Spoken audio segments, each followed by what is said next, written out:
and anything could change at any time, you know. But I feel for now that the only thing that I am guided to do is just talk about what actually seems to be happening in my own mind and forgiveness practices and stuff, and just kind of share that. And that's what I figured I would probably bring today as well. Yeah, Yeah. I love that. And it is so helpful. So, Oh, good. because, yeah, when people listen and they hear, oh, yeah, that happened to me, or this is what I was thinking about, or whatever, it really does make a difference. It really does give more context, and you can actually do something with it. Yeah. Just Yeah. theoretical. Yeah. Cause I I listen to Mickey's Zoom every week, and because I can't make hers live most of the time. I'm out and busy, so it's not like I can try to pull it up somewhere. But she was talking about, I think she started this last one, and it's not the first time that she said it, but she started this last one with not getting on bliss ninnying, and to share all kinds of spiritual and inspirational material and stuff. She was basically going to get into what's going on with her, and I'm just like, oh my gosh, yeah, that's exactly where I am, and that's exactly what I can do. I can't do I can't for now. Everything that I would say is kind of a just, this is where I appear to be on this ladder temporarily, and I'm just going to let it be exactly what it is. And I can't, for now, can't really get out there and try to put all of this inspirational stuff, put all of these teachings out there, when what's really happening is just the dark, dirty crap coming up, you know? And so I'll talk about the dark, dirty crap that's coming up, because that's what needs to be released. And that's, I guess, what my teaching is. And I've had to ask, what would be most helpful? What's most helpful for me? And that would come across as, well, whatever is authentic, whatever you can actually talk about. And so all I can talk about is all this stuff coming up. So All your dark, dirty crap. I love it. dark, dirty crap. So I think, DDC. yeah. So I figured, I wanted to start off again with this little sentence at the end of it's in chapter 31, section 5, self-concept versus self, because this is where I live right now. And but if it's cool, I would love to actually read the paragraph that goes on right before it. So it's T31, section 5, paragraph 17, FIP version, and I'm using the ACIM now.app. So it's free online and easy for me to read while I do this. The world can teach no images of you unless you want to learn them. There will come a time when images have all gone by, and you will see you know not what you are. It is to this unsealed and open mind that truth returns, unhindered and unbound. Where concepts of the self have been laid by is truth revealed exactly as it is. When every concept has been raised to doubt and question, and been recognized as made on no assumptions that would stand the light, then is the truth left free to enter in its sanctuary, clean and free of guilt. And this is where I am. There is no statement that the world is more afraid to hear than this. I do not know the thing I am, and therefore do not know what I am doing, where I am, or how to look upon the world or on myself. Yet in this learning is salvation born, and what you are will tell you of itself. I also heard Mickey talking about, and she had mentioned it at one point, I think in the latter half of her video, about how it just kind of feels like it's taken a while sometimes, like, oh my goodness, and I'm bringing it up because I feel exactly the same way, and it's like, oh my goodness, every day is like Groundhog Day. And it's all right. Irritated, let it be up for forgiveness. Irritated, let it come up for forgiveness. Irritated, just over and over and over again. And I have gotten like this week at one point, I just got so frustrated because I felt like, and I can't be the only one who has felt this way. So this is why I'm bringing it up, because when I'm in this state, I would want to hear somebody else talk about their experience with it. So I'll talk about mine. And I'm in this place right now where I feel like I've been doing this. I've been very diligent. Mickey was also talking about being a doer, and I can totally relate to that one too. I'm damn it, Holy Spirit, I'm being a good student here. I read, I've practiced the workbook lessons to the best of my ability a couple times already. I'm doing everything that I could do. Every thought, even some of these seemingly minuscule little idle thoughts, if it's just the tiniest little minuscule feeling of irritation or worry or whatever, all of it comes up. I'm not trying to hide or defend or protect or bypass anything. Um, the course, and many times I remind myself, or it shows up in my mind, where the course says, I'm paraphrasing, but it's something to the effect of, it's not about whether or not you have thoughts. It's just about whether or not you would keep them, right? It's not about whether or not, you're having the egoic thoughts. It's just what would you keep?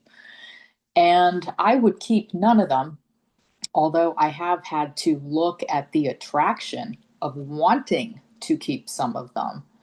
But from this place, it's like, there are no small upsets, that line in the course, they're all equally disturbing to my peace of mind.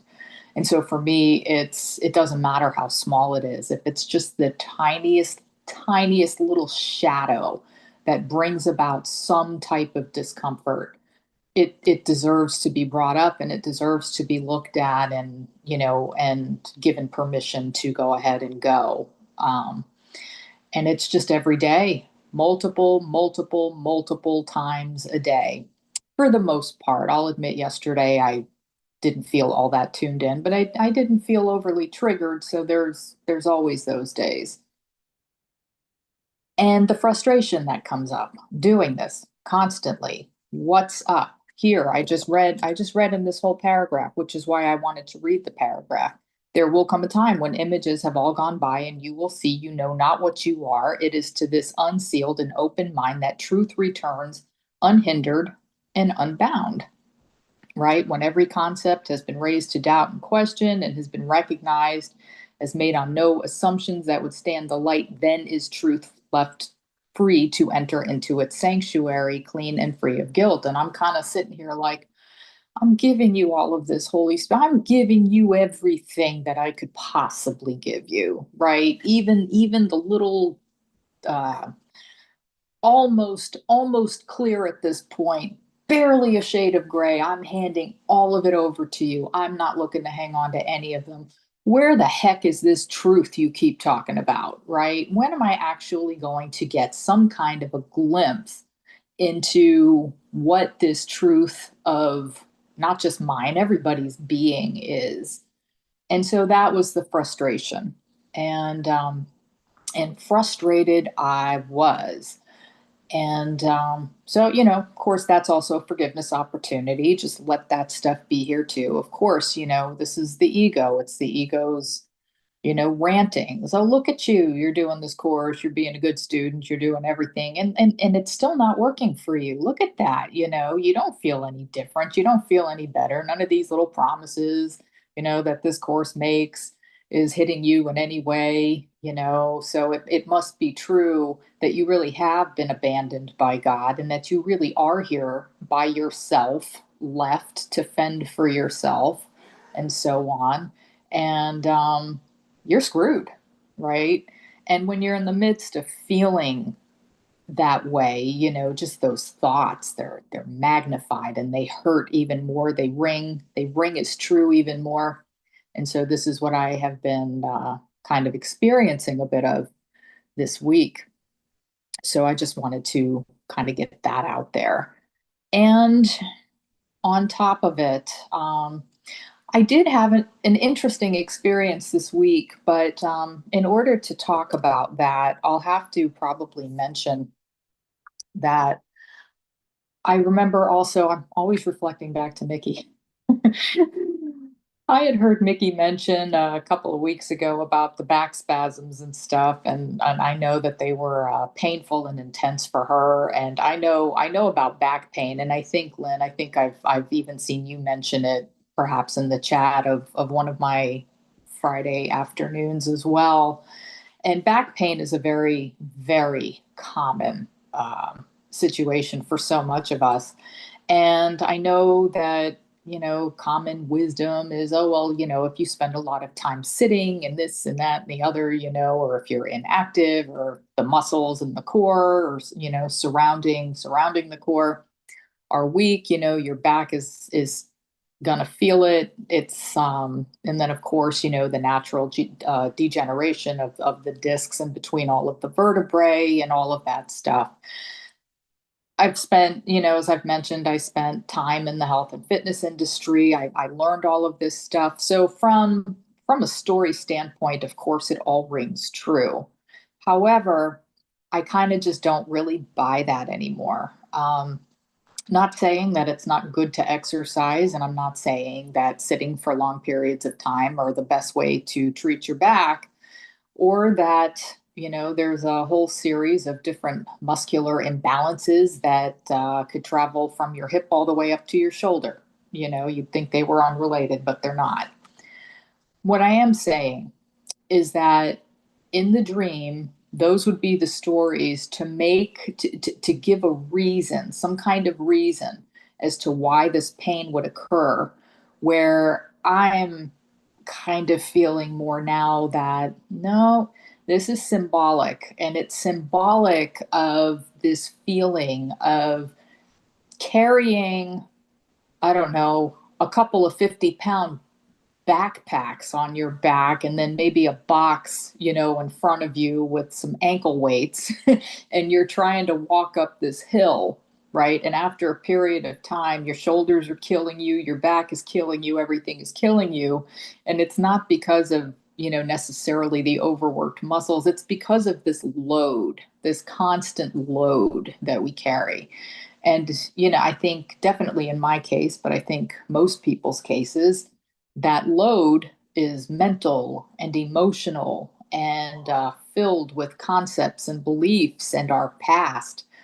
And and I certainly can't prove anything that I'm saying, and I can't prove what I'm about to say, but I still think it has merit. Ancestral, generational guilt as well, right? So it's like, is this really just my own stuff that I feel like I'm carrying, or is it possible that maybe, again, back to Mickey. Mickey had once said a long time ago that she had realized that this guilt that was in her mind wasn't just her personal guilt. It was, she realized that the guilt in the mind, it's the one mind, right? And we might be feeling angst and worry and anxiety, and it might not even specifically have to do with us or our stories. It could be generalized. I've noticed generalized and abstract fear and angst and anger come up within me many, many times, and have recently noticed that it doesn't really even necessarily seem to be specific. And if it does come up in a specific form, then I don't believe it's because of the specifics anymore. So it's this, it's just this feeling of carrying all of this baggage walking up a hill doing it, and getting so exhausted that you just kind of collapse underneath it. And so that's pretty much how I've been feeling, and for a while, and it's not going anywhere right now. And this particular week, I'd say it started maybe Saturday or Sunday. My lower back decided that it was going to have an episode. So I woke up I don't know, three nights in a row in so much pain that I had to get out of bed, get in the other room, and in trying to do maybe some stretches, which normally I would not recommend trying to stretch cold muscles. It's always better to do something of a warm up first, or at least that's what I was taught, and that's what I usually practice. But in the middle of the night, you don't really think about stuff like that. But I'm trying to stretch, and none of the stretches that I normally would do helped this pain at all, right? Didn't touch it. But I did feel sort of a nudging in my mind that's like, your only job is to sit with this, right? Just sit with it, just be with it, let it be here, spend some time with it, sit with it. So that's exactly what I did. I sat with it. And even though there was that part of me that was like, I can't really get too still right now, the mind, especially in the middle of the night or early in the morning, it's just very, very cloudy. So it feels impossible to be still under those circumstances when there are just all these different thoughts flying around. None of them really make sense because, again, it's cloudy. It's in the mind, sort of like with the TV with the snow and the noise of the snow looks like. That's what my mind is kind of like in the middle of the night. But still, that very strong intuition, it's okay. Just sit with this, just welcome it. That's all you need to do. And so I did. And, in recognizing also how peaceful this particular time of the day, I mean, in the middle of the night is probably one of the most peaceful times that I could possibly even find throughout the day. There's just something about that, and very, very early morning. No, nobody's gotten up yet. The world is still asleep. Everything's kind of still sleeping. And there's just something so beautiful and peaceful about it. So as tired as I was, I still welcomed that time and I appreciated it. And I just sat with it and sat with it and sat with it. And I was guided to breathe into it, let the air that I'm breathing in just visit this area of pain, and just allow it to be part of it, and then exhale, let it all out, and do this over and over and over again. And because recently it had also occurred to me that it was like, all right, you've been doing all of this letting up, you've been doing all of this shadow work and so on and so forth, and, doing everything that you can to allow this undoing of the ego to happen through, handing over everything that's blocking your awareness of love's presence in your mind. But you haven't really been giving any time or attention into inviting God in. So it was like, I realized that this was something I needed to do. So within these times, I sat and I just repeated a prayer as I'm breathing the air in and allowing it to reach this spot. And it was like, here I am, God. I am willing. I am always with you, whether or not I feel it, right? Because I don't feel it. I'm going to be honest. I don't feel it. But it's okay for me to bring out and allow up that I don't feel it, but to just in trust and in faith to just keep inviting this presence into my mind. And so in doing this, I started to feel the pain lessen, right? It just started to diminish. And at one point, I was then sort of guided. And when I say guided, it's sort of a very quick but very quiet, almost a suggestion. Why don't you try this? And in that case, I was sort of guided to try a specific stretch if I was sitting in this position rather than being on the floor lying down. And that time the stretch did work. I was no more warmed up than I was when I had first kind of stumbled into the den to do this. But this time around, and I had been sitting and breathing into the spot and allowing God in and allowing the pain and everything else to be there, guided to this stretch. The stretch really did this time bring relief. It was a stark contrast to the stretches that I did at the beginning of all of this. And in all of this, I thought, or a thought occurred, okay, I might be ready to try to go back to sleep, but I'm afraid that I'm just going to wake up in another hour or two in the exact same position. And then it was sort of followed up with, then you'll come back out here and do the same thing, right? You don't know what any of this is for. You don't know what good this may do, what purpose that this may serve that you're just not aware of. You're so used to thinking you understand a problem and thinking that you know how to fix it, especially if it's health or wellness oriented. And in this case, you really don't. You don't know what this is for. And in all of that, I could kind of feel this, whatever it was within me, just sort of relax. And it's like, yeah, that's right. So if I have to come back out here in an hour or two, then so be it. That's exactly what I'm going to do. And to my surprise, I went back to sleep. I actually started to feel the pain for just a moment, when I had gotten back into bed. And then I fell back to sleep and I did not wake up again in the middle of the night with that pain.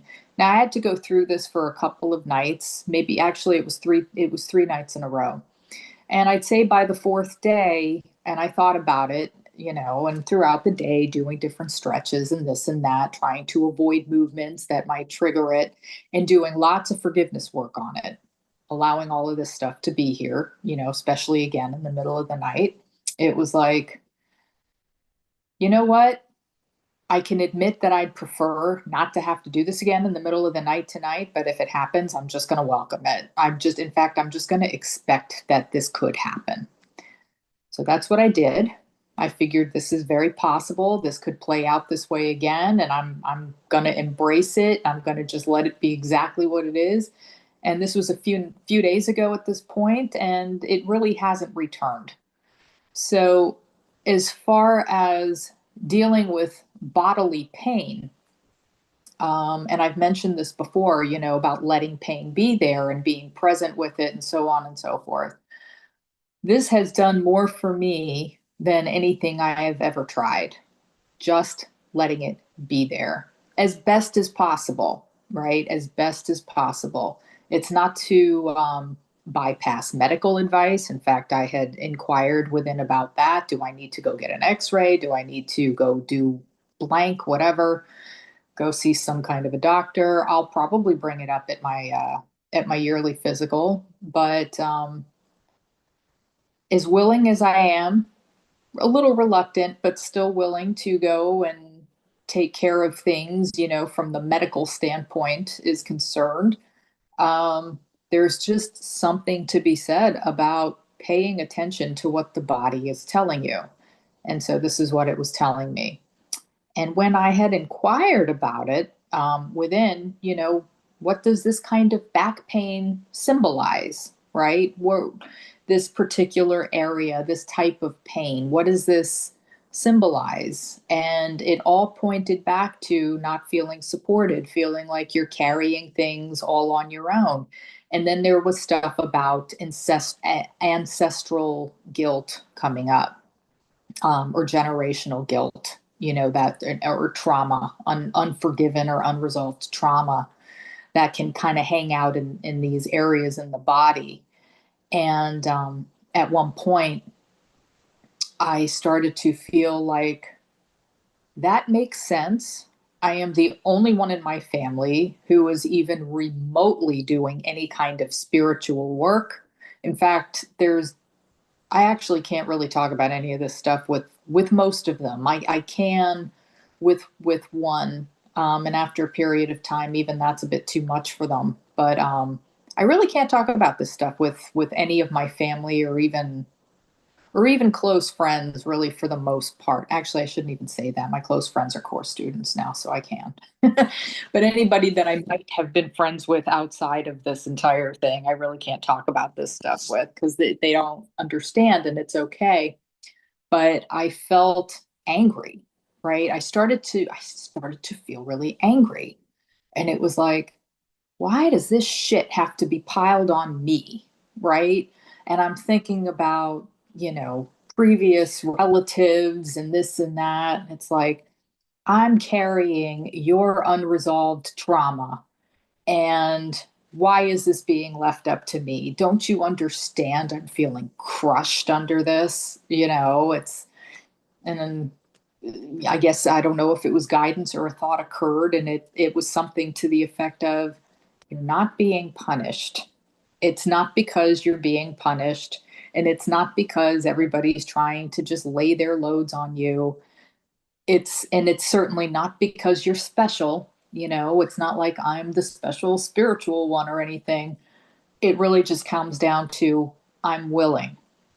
And so it seems that I am being alerted through pain in the body that there is trapped, unresolved trauma that is hanging out there. And the reason I appear to be carrying it is because I am willing to look at it and let it go, forgive it. And in all of this, something had popped into my mind. I had mentioned going through the box of old stuff and photographs in the past and this and that last week, and I had come across a card. It was an old birthday card from a great grandmother. And I opened the card and I looked at it and I saw that she had signed it fondly, not with love or love you or even just love. It was fondly. And I judged it. So there's that. And this was one of this particular relative, the whole family, for the most part, sort of regards her as having been cold, kind of aloof, more businesslike, definitely not like a warm grandmotherly type, right? Judgmental. And a lot of people have experienced emotional pain from having interacted with her over the years, including my grandmother, her daughter, who I know spent a good amount of time in her life feeling inadequate and abandoned and this and that and the other. So, this particular relative figure, I'll call her this great grandmother, has been sort of, I recognized her as having been sort of the scapegoat. Um, Yeah, I see what you wrote here. Yeah, such an laughing out loud, such an old-fashioned word, fondly. Yeah, well, she was probably in her late 80s or, early 90s when she even wrote that card. But yes, it's true, fondly. Yeah. And so I recognized her as, oh, right, right. You were the family scapegoat. Everything that's gone wrong in everybody's lives all traces back to you and what you were like and how you treated everybody and this and that. And I kind of just recognized, okay, this is something that needs to be looked at. So I did. Um, and something happened. I can't intentionally try to visualize. I can't do like guided or visual meditations. So trying to force my mind to go through some process of creating a story of sorts or whatever, that does not work for me.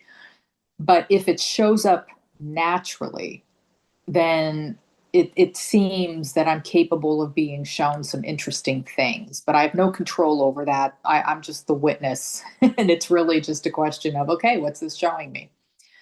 And what happened was, in my mind, I invited, I guess, a scene showed up where, this great grandmother, along with several other relatives, all just kind of appeared. right? Including some of my, my grandmother and great grandmother from like the other side of the family, that weren't directly related to her, but still interacted with her and still didn't have the best time interacting with her. They were all there. And something within me, I sat down across from her. I could see her clear as day. The beehive hairdo and just her voice, her hands, everything. I could just see her very, very clearly, surrounded by these family members. And something in me just looked at her and it was like, I am no longer, and I'm getting the chills even saying it right now. I am no longer looking to see you as the scapegoat. I am no longer looking to see you as guilty. Um, I am just, that is not a role that I choose to assign to you anymore. And I'm letting that go. I forgive you for everything you haven't done, right? I forgive you for what you never were and what you've never done. And in my mind, it was kind of like this demonstration with these other family members. It was so important in this vision or imagining or whatever to have these other family members witness this, right? Kind of this, I want you off the hook. I want you to be free. I don't want to see you this way anymore. I don't want this vision of you, this whatever, that this label, this scapegoating. I don't want this anymore. I want to see you with the eyes of God, the same way that I would want to see everybody. And I had taken her hand, and I could even feel her hands in mine as I'm saying these things. I think some tears came out, and then I hugged her in one of those heart to heart hugs, that kind of position. And I just felt this wave of um, I can only explain it as sort of like a soothing sort of balm, just kind of spread through me. And it stuck with me for the next couple of hours, or maybe an hour or so, hour and some change. Um, so that was just an interesting exercise that I got to do this week in response to all of this bodily pain that came up and what it led to. And so that was kind of my big my big thing over the weekend. Yeah, so and I see you said here, what a great process. And yeah, it was, couldn't I couldn't have tried to make that happen. I had no idea that was gonna happen.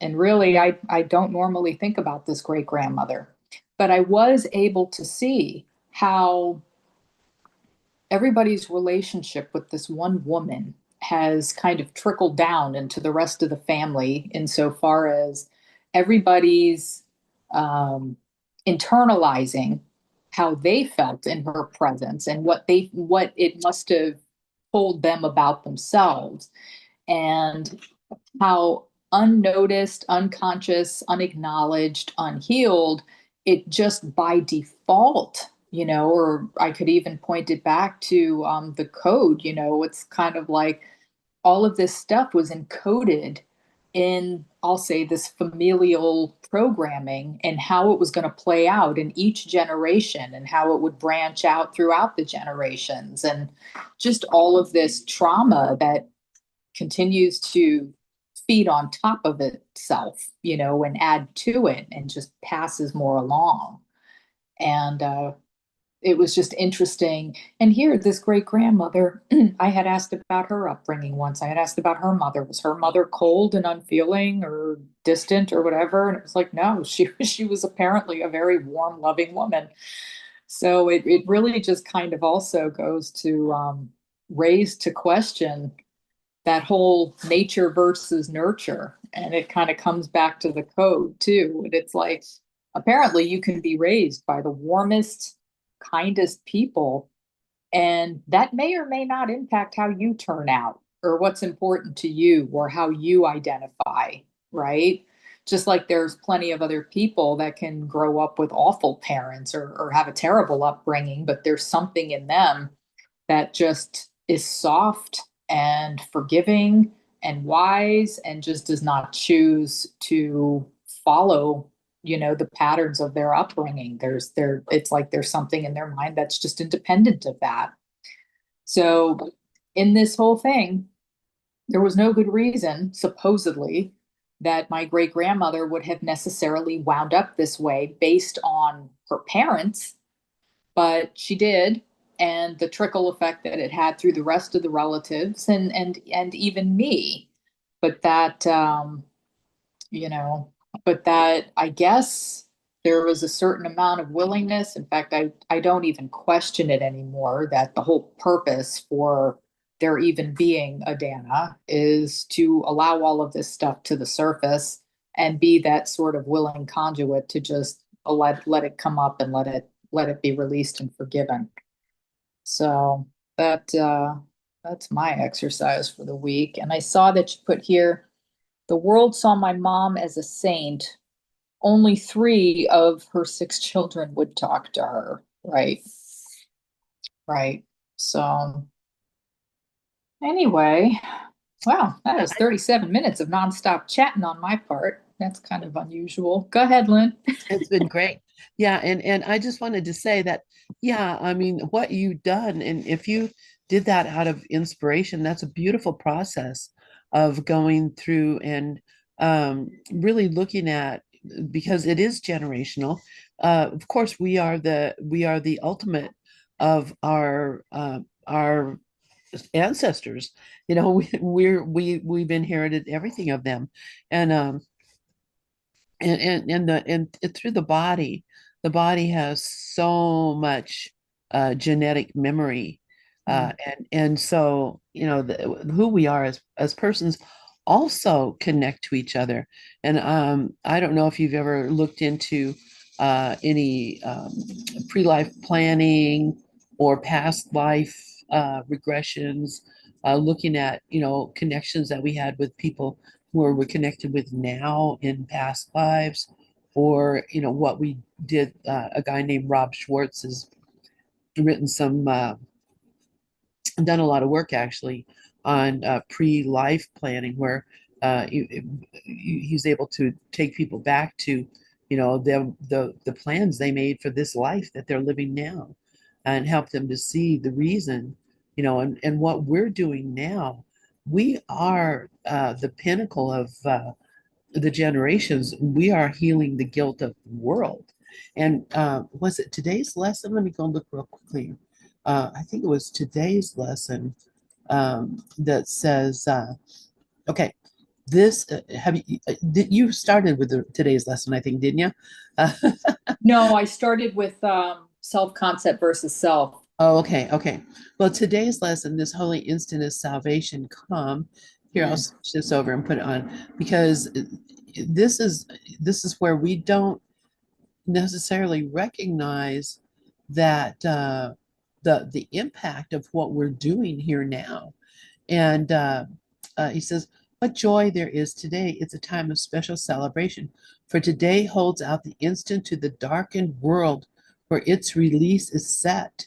The day has come when sorrows pass away and pain is gone. The glory of salvation dawns upon a world set free. This is the time of hope for countless mm, millions. They will be united now as you forgive them all, for I will be forgiven by you today." And that's what we're talking. We're talking about countless millions are being released through the work that we're doing. So you think, maybe did this work about your family? Well, this is generations of people who have basically been in hell because they believed the story of who they were. But now we have forgiven one another now, and so we come at last to you again, Father. Your son who never left returns to heaven and his home.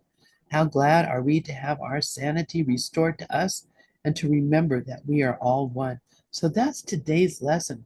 mm. 241. Amazing. It's like, well, it's over. We did it.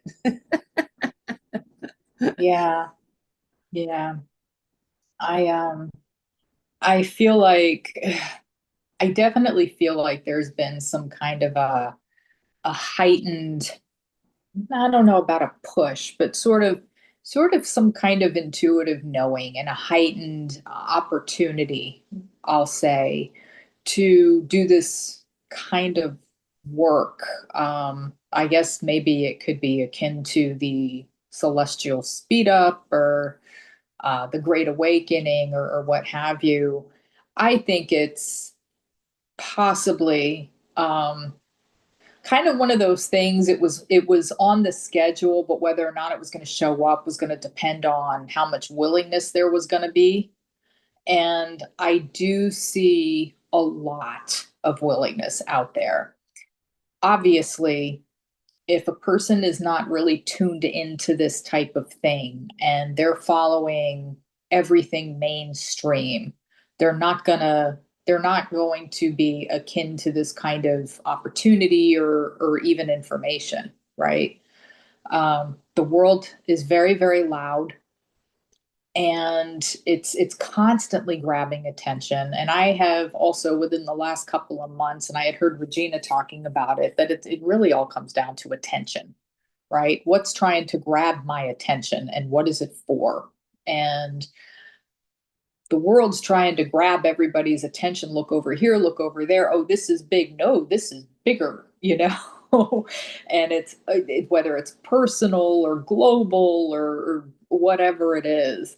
But there are enough of us at this point that are plugged into doing this that I think it really is making a difference. And you know, I've listened to a bit of, and I have read some of Dr. David Hawkins' stuff, and he would talk about how one being, of a higher consciousness.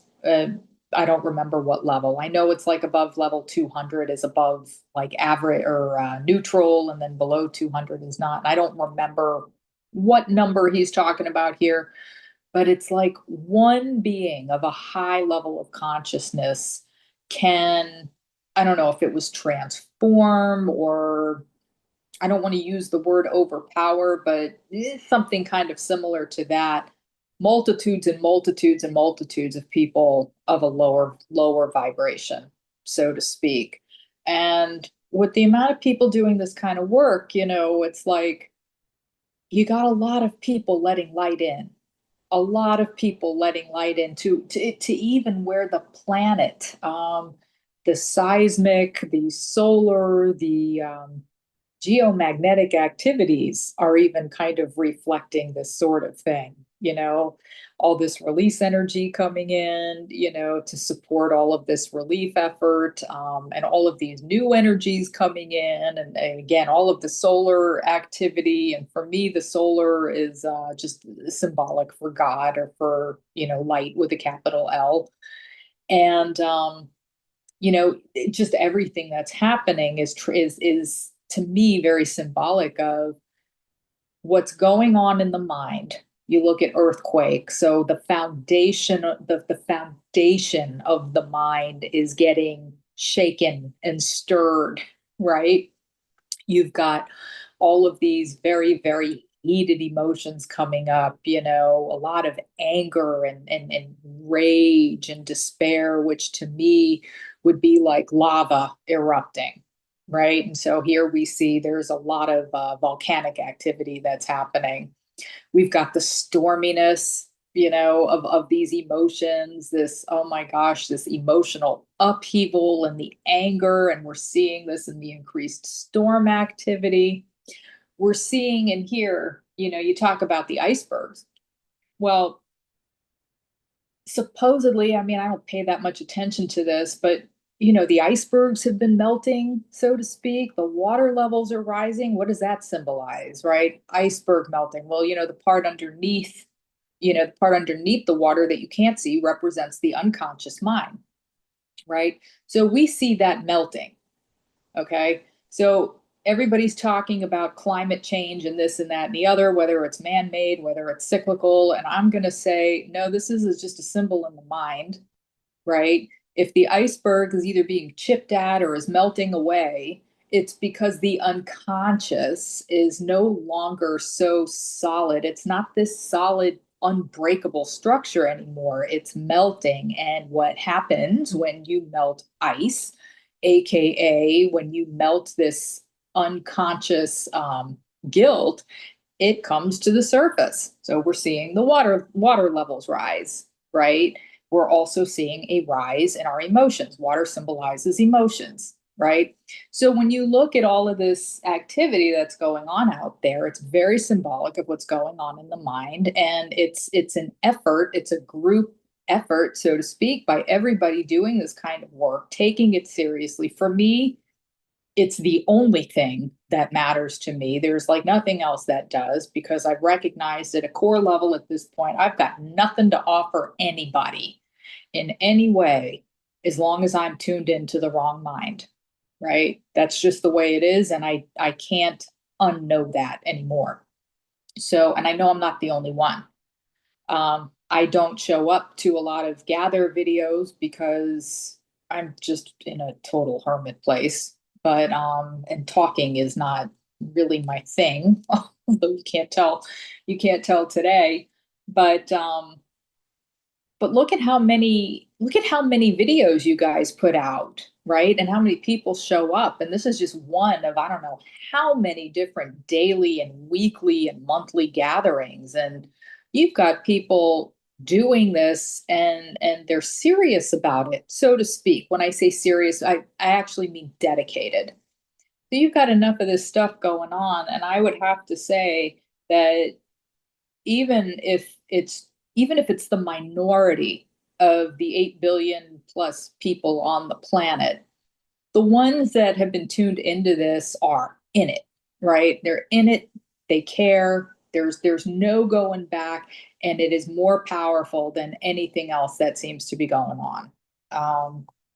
So I don't remember why I went off on that direction, but I think if there's any merit whatsoever to anything that I have just said, then I think that even though things look rather chaotic right now and will probably continue to do so, I think that the reasons for it, what's behind it all, what's orchestrating all of it, and how it'll eventually play out, I think is pretty magnificent, miraculous, um, and just pretty pretty freaking cool, right? So anyway, Yeah, I like pretty freaking cool. Yeah. And yeah. and I think you're right. I mean, that's why I love the attitude that you're taking and the way that you're looking at it because the course tells us we don't really know what anything is for. We don't have any way of choosing or deciding what is right and what is wrong, what is good and what is bad, because we just don't know. But there's one who does, and the the whole story that we're living here is it's grand and it's epic and we're coming to the really the final days of it. I think I truly believe that that the disappearance of the universe is not going to be in several generations as was happening with Gary and his teachers because they came back. I don't know if you're familiar with the disappearance of the universe. I probably shouldn't bring it up at this top point because if you haven't read it, then I've read everything up to the next one that's scheduled to come out whenever it comes out. So go ahead. oh, okay. Okay, good. So what's happened is because of them coming back into this world and getting really us revved up. I mean, that's how I started studying the Course in Miracles. I didn't know what it was until I read The Disappearance of the Universe. And I know hundreds of people who are the same way, even people who were long-term course students who didn't even understand that the course was about forgiveness until they read The Disappearance of the Universe. Right. And so uh, that in itself has brought about a shift, a tremendous shift. And I think that we are overbalancing it, and I think we're going to come to the point where you know there's no more need for the dream, and we'll just recognize that it's not even real and true, and let go of it. Um, and I think that that's coming sooner than uh, any generations. I think it's coming within my lifetime. So that's my understanding, or my just because of just I mean, the Course in Miracles says today is the day, not 20 years or 1,000 years from now. Today is the day, and Yeah. every day that it says today is the day, today is the day. Anyway, thank you Yeah. for letting me share it in your time. Yeah. Yeah. And again, and I know I've mentioned her several times in my talks, but freaking love Regina's teachings. And she's got the whole video out about resistance versus willingness or something about that. It really just comes down to that, which simplifies it so, so very much because it's so easy to get caught up in the resistance, right? And to judge ourselves on the resistance. I call it the I don't wannas, that has come up for me plenty, plenty times. I should forgive this person, or I should forgive this situation, or this trigger, or this whatever. I don't wanna, you know, I don't want to forgive it. In fact, I want to stay angry. In fact, I do not feel like extending any form of kindness toward this person, toward this situation whatsoever. And it's like, but am I willing to let that be here too? Right?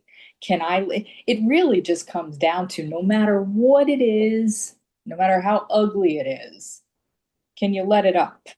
Right? Can you just let it up and look at it and invite the inner teacher in, whatever a person considers their inner teacher to be. For me, it's Holy Spirit, or Jesus, Holy Spirit, you know, um, and it's like, hey, here's some ugly shit that just came up. And it seems that not only do I believe it, but I don't even want to let it go. In fact, I'm going to share with you just how much I think my opinion of this situation and how horrible it is and how god awful this person is and how much I want to defend it and justify it too. Like, this is where if you can let it up, you can actually start to see that secret attraction to guilt and that secret attraction to hate and all of that stuff. It's interesting when you finally see it, you know. Kind of like I was a big Stephen King fan. I had read so many of his books, some of them several times over. Um, and I had started the course, I started the course and it was like, well, I don't think I'll be really invested in any Stephen King material for a while, if ever again. And in fact, what does that say about me? I was really into his stuff, man. And I realized that was the attraction to guilt. It was the attraction to death, the attraction to all of this stuff. And it really doesn't matter whether I watch his stuff or not. In fact, if I were to reread it, fabulous freaking book, by the way, I've read it like 3 times. Um, it doesn't mean anything other than, oh, look, here's this attraction I've got to this subject matter that came up again. And I think I'm just going to let it be here and I'm not going to judge it. I don't even know what it is. And it's not about whether or not this material or that material is or is not spiritual or whatever. It's just more like, can I let whatever seems to want to be here just be here? Right.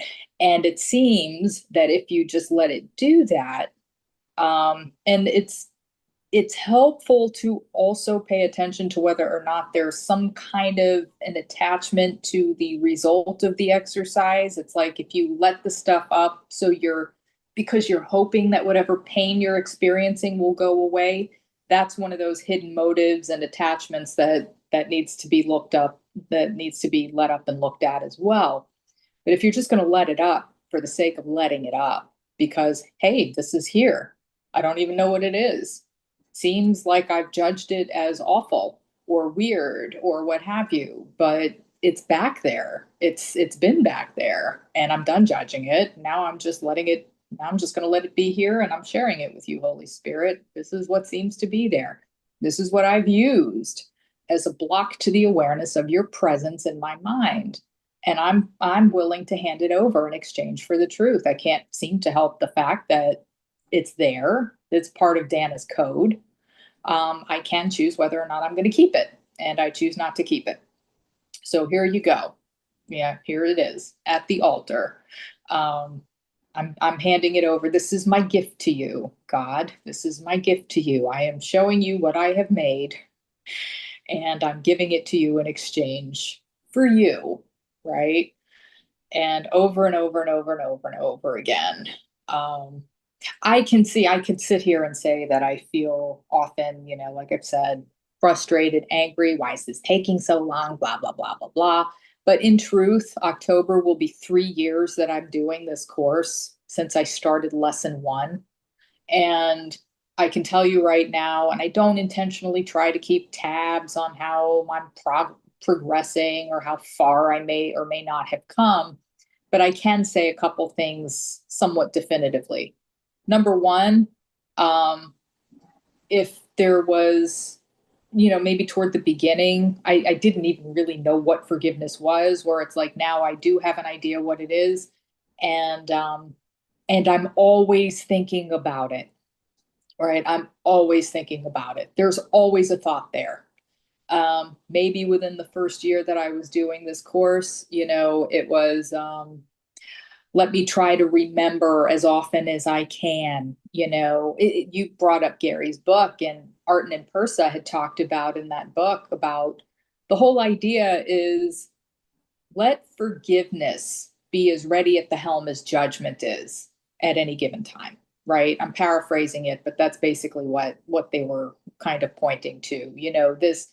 This quickness in judging, let forgiveness be just as quick, right? Replace that readiness to judge with the readiness to forgive. And that, when I read that, that seemed like a pipe dream. But I can tell you that most of the time, 90% of the time, when there's anything that comes up that even mildly triggers me, I notice the judgment, but I'm not willing to hang on to it. Right. I that forgiveness part has definitely come up, and it's at least, I would say it's at least in quickness starting to match how quickly the judgment would come up. And in general, I don't really believe the stories anymore. It's like even if they trigger me, I allow the trigger, but I really don't spend much time in them. I don't spend much time in the stories anymore because I know at this point, like I recognize it's becoming more autopilot or second nature to know what they're for.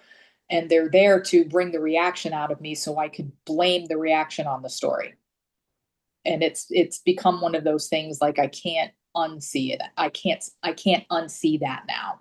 So I guess insofar as if you practice A Course in Miracles. I take in a lot less content than I used to these days, and I just kind of spend the time practicing now. And I don't know, that might change. Um, but it will make a difference.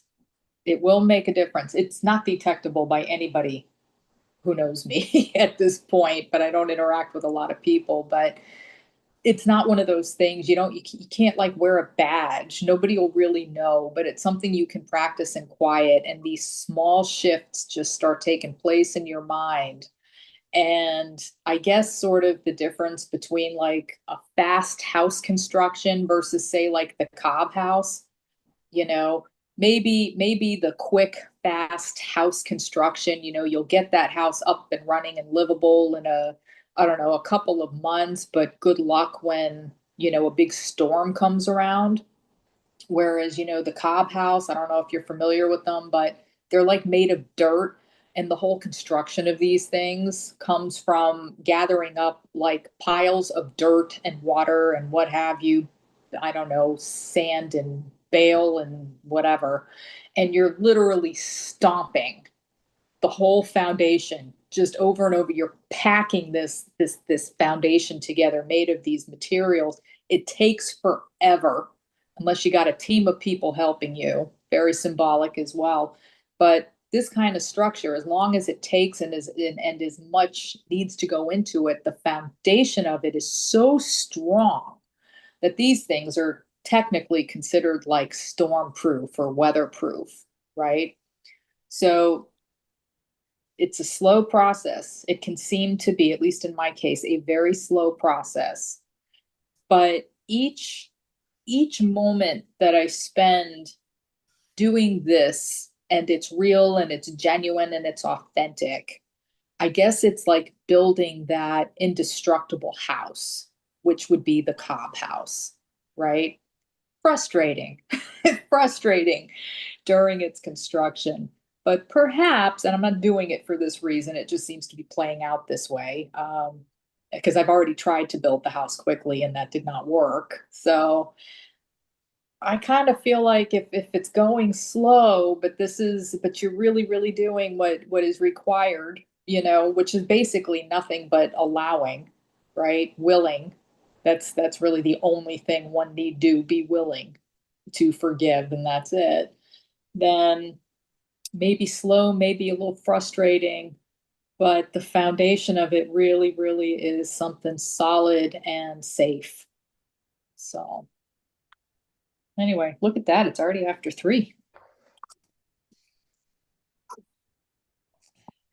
Yeah, I've just been listening to you and enjoying hey, all your thoughts. It is lovely, and I appreciate it so much.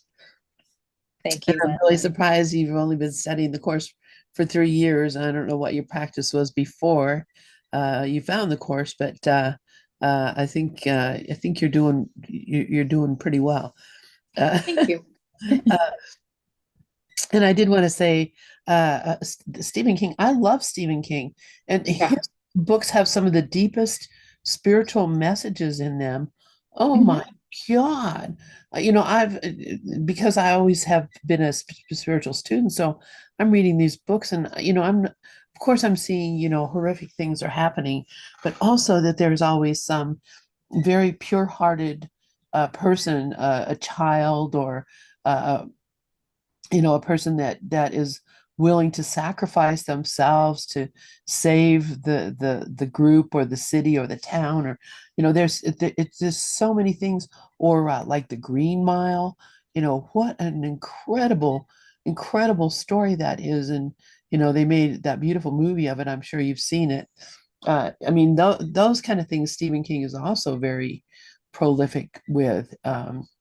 Just stories that are touching to the heart. And but yeah, I love Stephen King. I love his books. I love the person that he is. He's a great guy too. Um, anyway, thank you so much, Dan. I appreciate you being here. And Thank you, Lynn. God bless you. We'll look forward to seeing you next time. Yes, bless you back and have a great week. All right. All right. Bye. You, let me see. Shut this down.